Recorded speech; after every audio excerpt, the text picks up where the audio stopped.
Thousands of tourists come here every year to see them, but Indonesia is planning to stop that next year.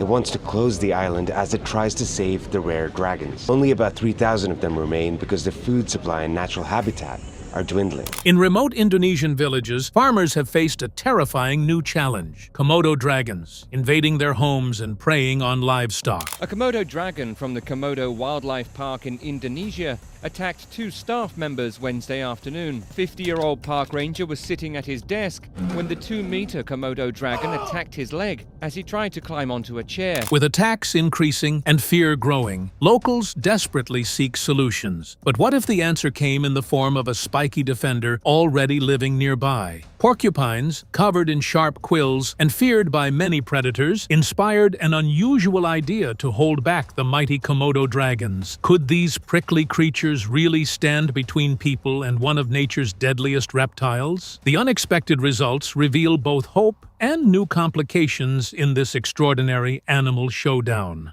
Komodo dragon threat grows. In the forests near a rural village on the Indonesian island of Flores, a troubling pattern began to emerge. Local farmers noticed their livestock, goats, chickens, and occasionally larger animals, disappearing mysteriously. When they ventured into the nearby forest to investigate, they found countless burrows and signs of a new predator moving into the area. The culprit? Komodo dragons, the planet's largest living lizards, had expanded their reach and were making this forest their hunting ground. Komodo dragons didn't just stop at stealing livestock, they began venturing alarmingly close to human settlements, even entering homes. These encounters sparked growing fear among villagers who found themselves caught between coexistence and danger. What made the situation worse was that Komodo dragons are a protected species under Indonesian law, which complicates efforts to control their movements or reduce their numbers. Over time, the issue spread to neighboring islands like Rinca and Flores, becoming a serious threat to both livestock and people. Villagers reported attacks becoming more frequent, and the dragons grew bolder, encroaching where humans once felt safe. The risk escalated as the predators lost their natural fear of humans, increasing the chances of encounters turning violent. The aggressive incidents showed no signs of stopping. The rising human-dragon conflict needed to answer 3 critical questions. The first question asked about the reasons for Komodo dragons to extend their territory. The second question examined why Komodo dragons showed increased interest in human settlements. The third question needed to determine which methods would help communities establish their defenses. The solutions to these problems required researchers to study various environmental and animal movement patterns which extended beyond the current threats. Rural communities suffered extensive economic damage from livestock losses because their main source of income depended on livestock. The death of a goat or chicken prevented families from feeding themselves, which resulted in an economic loss that disrupted their cultural ways of life. Villagers needed to create emergency plans that would help them defend their assets from threats. But the success of these plans showed unpredictable outcomes. The dragons developed increased fearlessness, which created the main issue. Predators begin to see humans as less dangerous when they experience multiple encounters with humans who show no signs of defending themselves. This behavior change creates a safety risk because it diminishes the protective effect that fear provides to people. Scientists observed that this creeping audacity was less about increased aggression and more about hunger and opportunity. The Komodo dragons adapted their hunting behavior to human settlements because environmental changes and human activities caused their natural deer and wild pig prey to become unavailable. The survival-driven flexibility of their behavior patterns made them dangerous because their actions became impossible to predict. The villagers faced a grim reality. They lived side by side with a predator that was adapting faster than traditional measures could manage. The residents of the area faced restrictions on their behavior because dragon protection laws and their deep-rooted cultural connections to the territory prevented them from leaving. The current conflict required organizations to develop new solutions through creative thought. This growing menace set the stage for a surprising idea, one that borrowed from nature's own defense mechanisms. But to understand why it was considered, we need to explore the power of a much smaller but incredibly well-defended animal, the porcupine. Porcupines as natural defenders. Porcupines may seem unlikely heroes in this drama, but in the forests of Java, they play a fascinating role as natural deterrents to predators. Covered in thousands of sharp quills, porcupines are equipped to defend themselves fiercely. Unlike many prey animals that flee, porcupines stand their ground, turning their backs and presenting a barricade of painful spikes to any attacker. These quills are not just sharp, they are barbed, designed to embed deeply into flesh and cause lasting injury. For predators, an encounter with a porcupine can be a costly mistake. Quills can penetrate muscles, damage organs, and even lead to infections. Nature has taught many animals, even larger predators, to avoid porcupines after just one painful encounter. Porcupines establish and defend burrows that serve as both homes and safe havens. These burrows offer shelter from the elements and predators, making the porcupine a territorial species that actively holds and marks its space. This territorial behavior means that once porcupines claim an area, other animals are likely to steer clear, respecting the risk of injury. In the broader ecological context, porcupines help maintain a balance by influencing predator behavior without the need for direct confrontation. Their presence sends a clear message: enter this territory at your own peril. This natural form of defense intrigued some Indonesian communities facing regular Komodo dragon incursions. The examination of these qualities shows that porcupines functioned as an effective non-lethal method for protecting villages and livestock from dragon attacks. The introduction of porcupines as a defense system should decrease dangerous encounters with dragons because their defense mechanisms create spaces that dragons will not enter. The method depends on the principles established by nature, instead of using human-made fencing systems and deterrent devices. The presence of native porcupine species in Indonesia, which includes the Sunda porcupine that lives near Komodo's territory, makes the concept more attractive to Indonesian people. The ecosystem did not require foreign animal introductions because native species existed in the region. The method requires conservation translocation to move porcupines from their natural habitat to areas that people have established close to their settlements. Porcupines provide defensive capabilities that enable farmers and villagers to protect themselves from dragon attacks without using dangerous methods. The approach achieved its goal to protect wildlife while enabling people to use their land for agricultural purposes. The essential question remained whether porcupines and Komodo dragons would act in accordance with their expected behavior. The natural deterrent would either function as intended or create unexpected problems that no one had anticipated. The villagers began testing the strange defense system, which provided the first answers to their inquiry. But before we see what happened next, it is important to understand the practical hurdles in simply relocating animals and expecting them to thrive and act as defenders against such formidable predators. Attempts to use porcupines. Taking inspiration from nature, some communities decided to actively bring porcupines to areas threatened by Komodo dragons. The logic was straightforward. By establishing porcupines in these vulnerable zones, Komodo dragons would avoid entering in fear of injury from the quills. It seemed a promising, humane alternative to aggressive control or fencing. Porcupines were collected from nearby islands like Java, where they are already well adapted to local conditions. Transporting them by boat to the dragon-affected villages was easy enough, given the abundance of watercraft available to locals. This meant no new species were introduced, preserving ecological balance and potentially establishing a sustainable deterrent. However, relocation was only the first step. Ensuring porcupines stayed, bred successfully, and maintained territorial behavior required long-term support. Animals moving into a new habitat face challenges: finding food, adapting to the climate, and establishing safe burrows. Without ongoing human monitoring and care, the porcupine populations risked failing to establish themselves. Despite these challenges, preliminary observations showed encouraging signs. Porcupines settled into burrows, defended their territory vigorously, and began to influence dragon movements. In some cases, dragons were seen avoiding areas where porcupines had taken hold, suggesting the strategy was working on a local scale. The quill's impact on dragons was particularly important. When Komodo dragons attempted to hunt or investigate porcupines, they often received painful injuries to their snouts and faces. The quills' barbs made removal difficult, leading to inflammation, infection, or serious internal wounds. Such encounters taught dragons a painful lesson to steer clear. Still, the full story was more complex. Establishing new populations of any species involves risks, including overpopulation and impact on the environment. Porcupines are herbivores that feed on roots and bark, which can harm crops and orchards if their numbers grow unchecked. Communities had to weigh the benefits of natural dragon deterrence against potential crop damage. Another important factor was how territorial porcupines are. Means they can create physical zones that other animals, including dragons, learn to avoid. This spatial control is what gives the method its deterrent power, transforming the landscape subtly but effectively. Overall, the attempt to use porcupines as living barriers showed promise,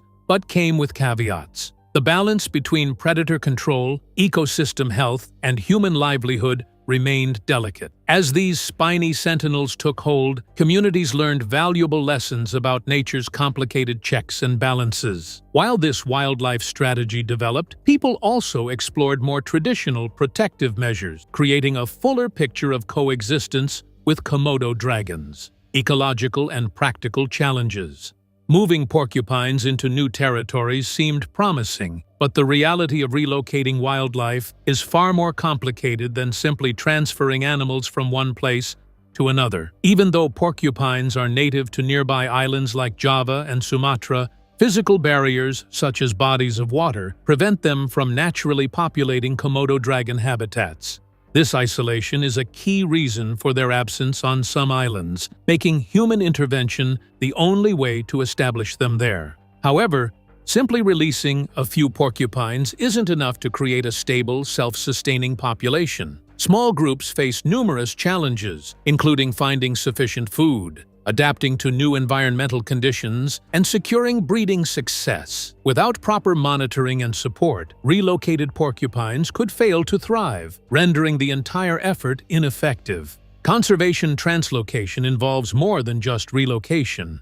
It requires quarantine to prevent disease spread, acclimatization to new surroundings, and often gradual release, so animals can adjust without excessive stress. Ongoing human involvement is essential to track survival and reproduction rates, and to intervene when necessary. These steps can demand resources and commitment that can be difficult to sustain in remote communities. Even under ideal conditions, porcupines' effectiveness as natural deterrents depends heavily on their territorial behavior. They defend burrows aggressively, claiming safe spaces that other animals are hesitant to invade. But if their population remains too low or their territory poorly established, their protective influence over an area will be weak or non-existent. The introduction of porcupines into new areas creates unforeseen environmental challenges, which result in ecological disturbances. The porcupine diet consists mostly of plant materials, which include roots and bark, and agricultural crops. Thus, their population growth will result in agricultural damage to nearby farms.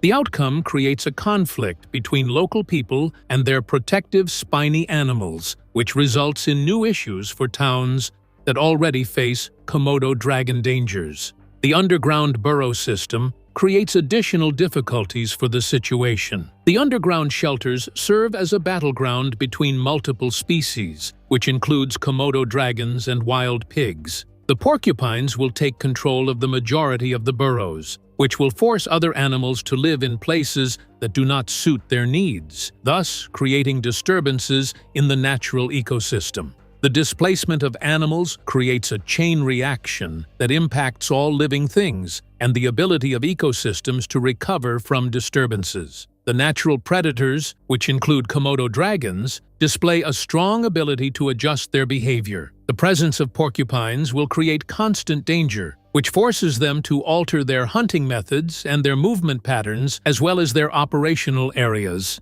The dragons will develop nighttime activity patterns to escape porcupine defense systems, which operate during the day, while they will move to less populated areas that make it difficult for humans to forecast their movements and decrease interactions with them. People who intend to help others have sometimes caused harmful outcomes through their actions. The overhunting of Komodo dragons between islands demonstrates the fragile nature of these ecosystems, which should not be disturbed. The dragons require their natural food sources to protect their territory, because this helps maintain balance between their feeding patterns and their need to enter villages. The practical and ecological challenges show that porcupines present interesting natural defense capabilities, but their relocation process contains multiple challenges and potential dangers. The evaluation process needs to measure advantages and hidden results before declaring the solution to be dependable. The complexity of this balance between species opens the door to exploring how animal behavior and territoriality play into the larger picture of coexistence and conflict. Behavior and territory. Dynamics. Territoriality is a powerful force in nature, especially for animals like porcupines that rely on established burrows for safety and survival. Porcupines regularly return to their burrows, defending them vigorously against intruders.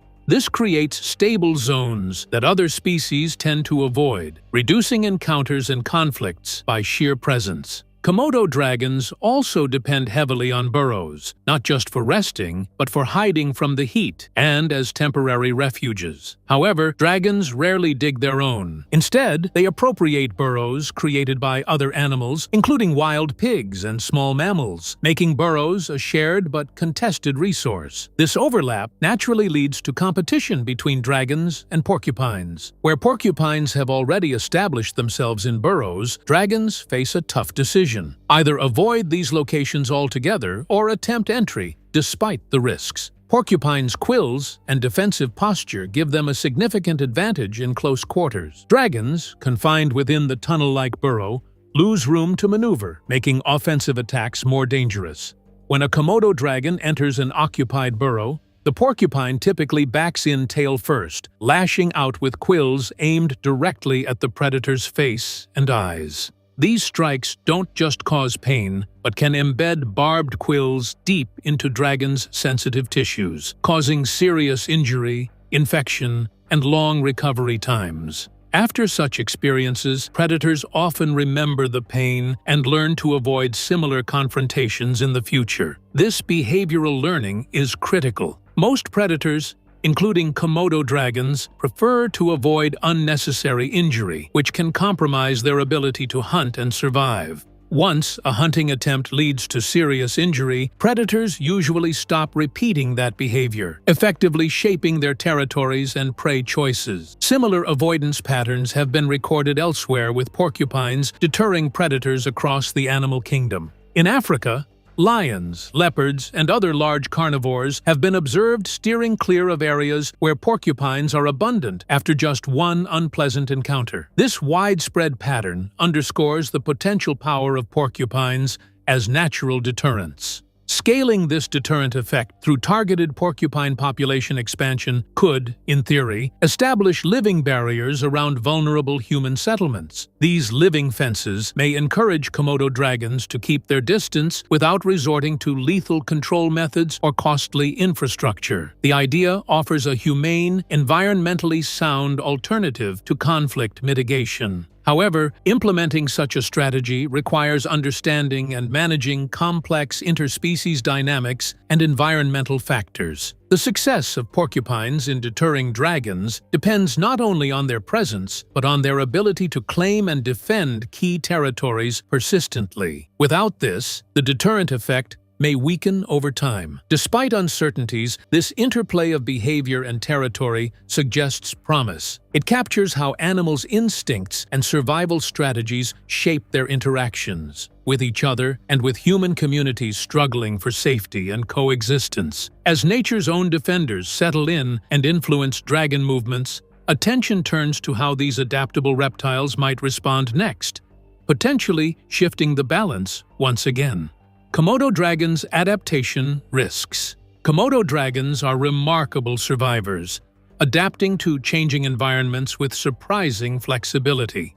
When faced with new challenges, such as the presence of porcupines or changes in prey availability, they adjust their behaviors to improve their chances of survival. That adaptability, while impressive, can complicate efforts to limit their contact with human communities.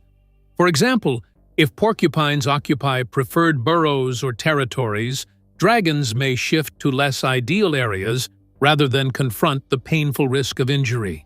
This could push them into new zones, perhaps closer to villages, or in places where people feel less prepared for encounters. Retreating to the safety of the night is another option, with dragons potentially becoming more nocturnal to avoid daytime conflicts with porcupines. Such behavioral shifts reduce the effectiveness of strategies relying on static boundaries. Instead of a clear division between safe and dangerous zones, communities might face more unpredictable movements of these reptiles. This uncertainty increases the challenge of managing conflict, since it's harder to anticipate where and when Komodo dragons will appear. The risk of adaptation extends beyond just spatial changes.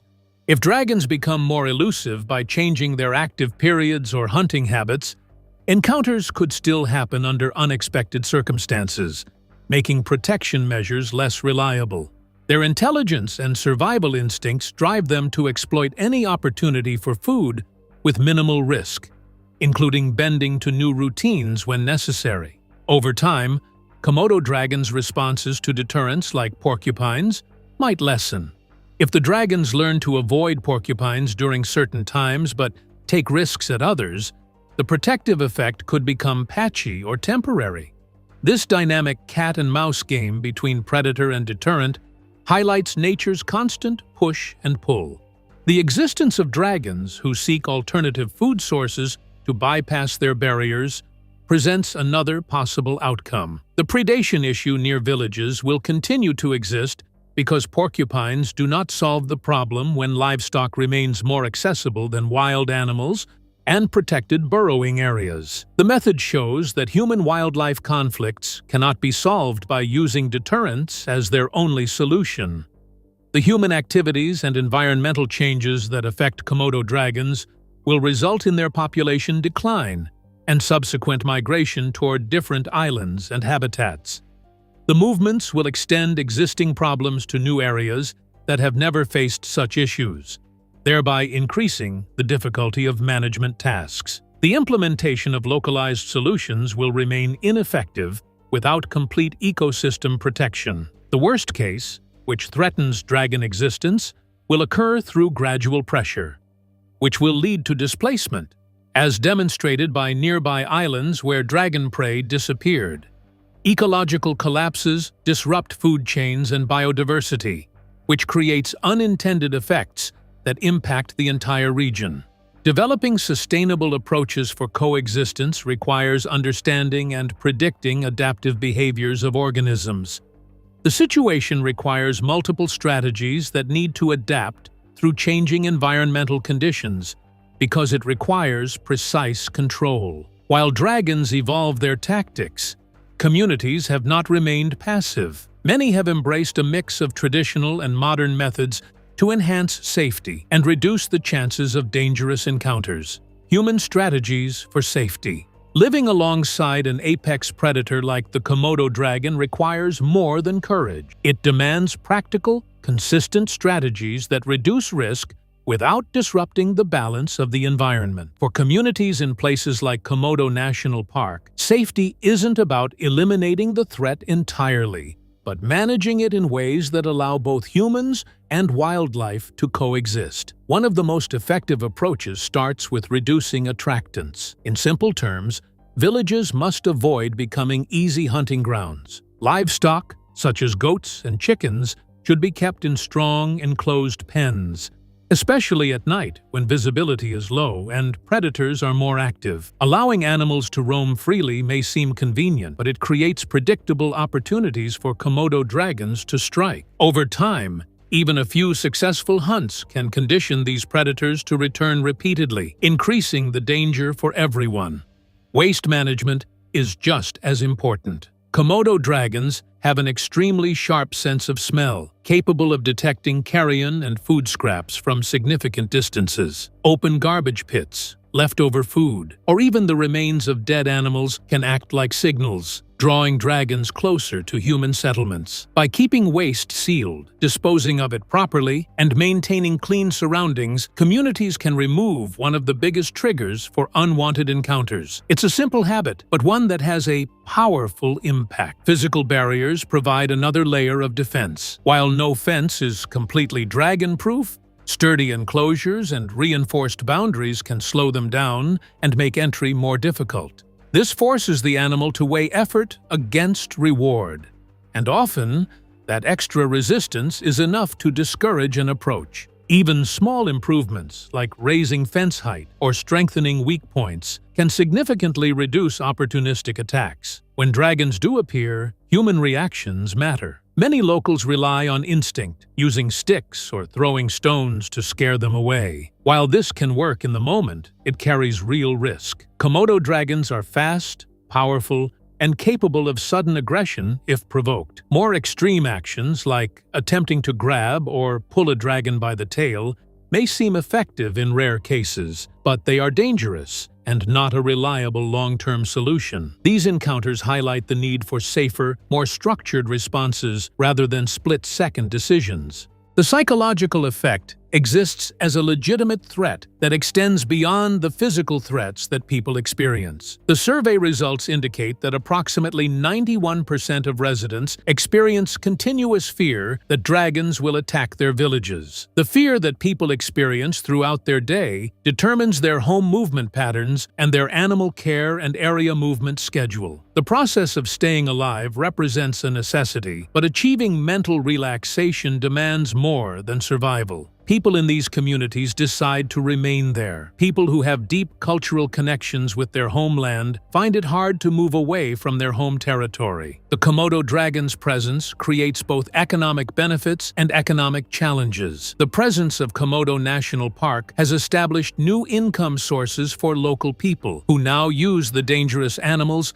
as their primary income source. The situation establishes a complicated relationship that combines three elements: danger, honor, and necessity. Education serves as an essential tool that helps people create their educational equilibrium. Teaching people how to identify warning signs, avoid high-risk situations, and respond calmly during encounters can dramatically reduce injuries and fatalities. The programs that combine local knowledge with traditional knowledge become more effective, which leads to easier adoption by users. People have started to use basic technologies for their support work during the last few years. Communities can detect dragon movements through motion sensors, basic alarm systems, and organized watch groups. The initial alerts provide people with opportunities to protect their livestock and to stay at home or to move to safe locations. The process requires more than technological solutions because it needs additional methods to increase understanding. As porcupines carved out their defensive territories, human efforts to manage attractants and barriers continued, illustrating that successful coexistence depends on many intertwined approaches working hand in hand.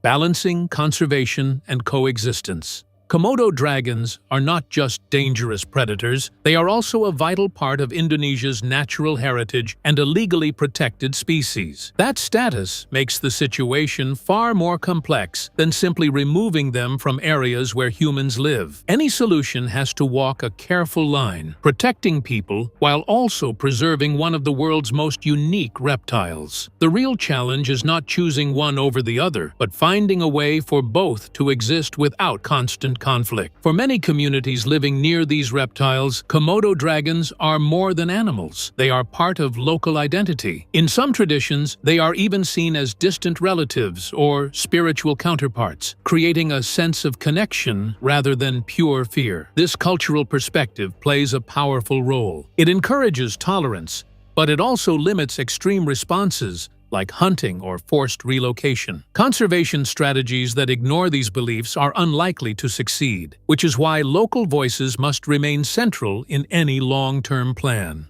What stands out is the mindset of the people themselves. Studies suggest that a large majority, around 83%, are willing to continue living alongside Komodo dragons despite the risks. That level of acceptance is rare when it comes to large predators. It reflects a deep understanding that these animals belong to the land just as much as humans do. But acceptance alone isn't enough. Without practical measures, coexistence can quickly turn into tragedy. That's where a layered strategy becomes essential. One of the most effective approaches begins with protecting the dragon's natural habitat. When ecosystems are healthy and prey, such as deer and wild boar, are abundant, Komodo dragons are less likely to wander into villages searching for food. In many cases, conflict starts when natural food sources decline, pushing predators closer to human spaces. By strengthening the environment, you reduce the problem at its root. Education is another critical piece. Many dangerous encounters happen not because dragons are aggressive by nature, but because people unknowingly put themselves at risk. Teaching communities how to recognize warning signs, avoid high-risk areas, and respond calmly during encounters can save lives. Simple practices, like securing livestock, managing waste properly, and avoiding leaving food scraps exposed, can make a major difference. Knowledge turns fear into awareness, and awareness leads to safer behavior. The physical defenses exist to help protect the area. The implementation of reinforced enclosures for livestock, together with stronger fencing and controlled village boundaries, creates a protective system that prevents dragons from reaching their targets. The barriers permit animal movement but establish protected areas that safeguard human activities. The combination of natural deterrence with animal-based approaches, which dragons instinctively avoid, creates an additional defense system that maintains environmental balance. The problem exists because no single solution can address all aspects of the situation. The research team needs to conduct ongoing monitoring of Komodo dragon behavior changes that occur throughout their lifespan. The conservationists monitor animal movements and population dynamics, together with behavioral transformations, to determine which conservation efforts succeed and which ones fail. The system enables modifications to occur based on actual outcomes instead of using presumptions as the foundation. The system requires flexible operations because this environment operates as a fragile network of interdependent parts. Experts also warn against relying too heavily on any single idea that seems promising. The introduction of new species or deterrents leads to environmental effects that create unexpected environmental outcomes. If not managed properly, the solution that addresses one problem will result in the emergence of another problem. The most effective approach requires a balanced method that combines habitat protection with education, infrastructure development, and research activities. Komodo dragon habitat presents a permanent danger to humans. The situation does not require permanent danger throughout the entire time period. The practice of sustainable coexistence becomes attainable through the combination of patient cooperation and mutual respect for human requirements and ecological equilibrium. The essential balance between nature's most powerful predator and local communities establishes a unique future that enables both to share their territory while minimizing conflicts and enhancing mutual understanding. Komodo dragons are powerful and fascinating creatures, but their proximity to people